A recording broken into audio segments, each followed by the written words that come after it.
قبل ما نبدأ الفيديو ما تنسوش تدعوا لفلسطين والسودان ان ربنا ينصرهم.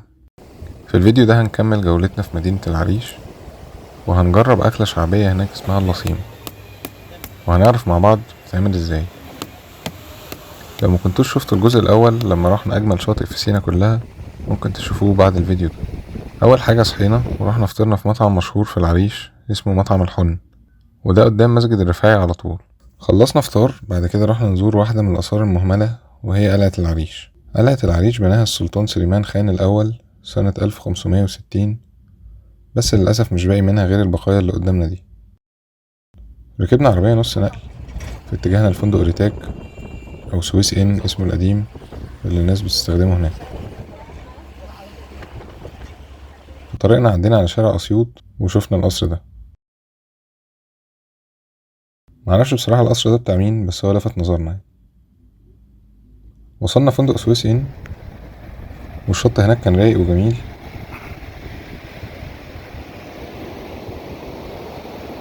الفندق عموما هناك جميل، بس أسعاره غالية حبتين تلاتة.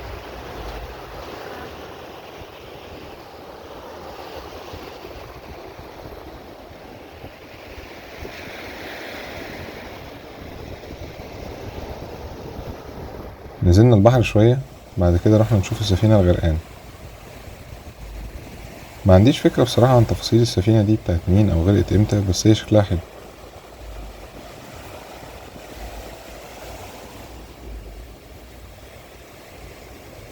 رحنا بعد كده جبنا حلويات من واحدة فلسطينية بتعمل كعك وبسبوسة وحاجات كتير.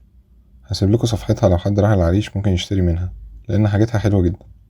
رحنا بعد كده منطقة المساعيد، ودي منطقة فيها بحر وشاليهات وكافيهات، وقعدنا في كافيه ومطعم على البحر اسمه برادة. اتغدينا هناك وشوفنا الغروب على البحر.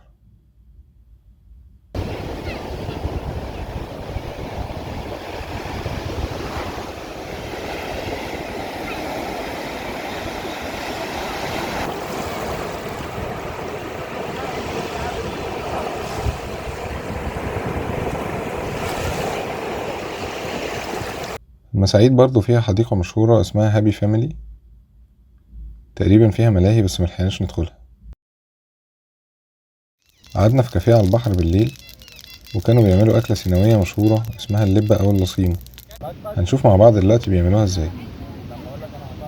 أول حاجة بيولعوا نار، بعد كده بيحطوا فيها بتنجان لحد ما يتشوي، وبيجهزوا سلطة بزيت الزيتون.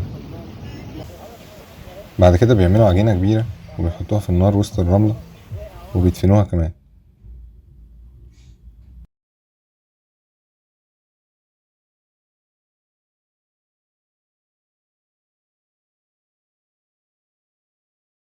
بعد ما العجينة بتستوي بينفضوها من أي تراب، وبعد كده بيقطعوها قطع صغيرة ويحطوها مع السلطة والبتنجان، وبس كده هي دي اللصيم. والغريب ان طعمها كان حلو فعلا، رغم اني كنت خايف ادوقها في الاول.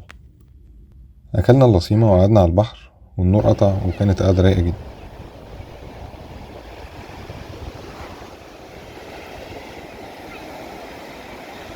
تاني يوم الصبح للأسف استعدينا عشان نرجع.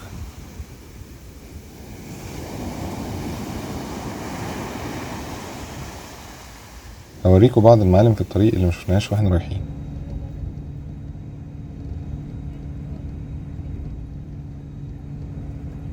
المية اللي هناك دي مش البحر المتوسط، دي بحيرة البردويل، واحدة من أكبر البحيرات في مصر، ومشهورة بالسمك بتاعها، واللي الصيادين بيطلعوا يبيعوها على الطريق.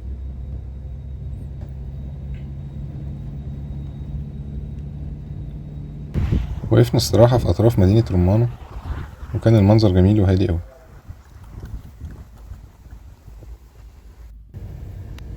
ده خط سكة الحديد اللي إن شاء الله هيربط شمال سينا بباقي المحافظات،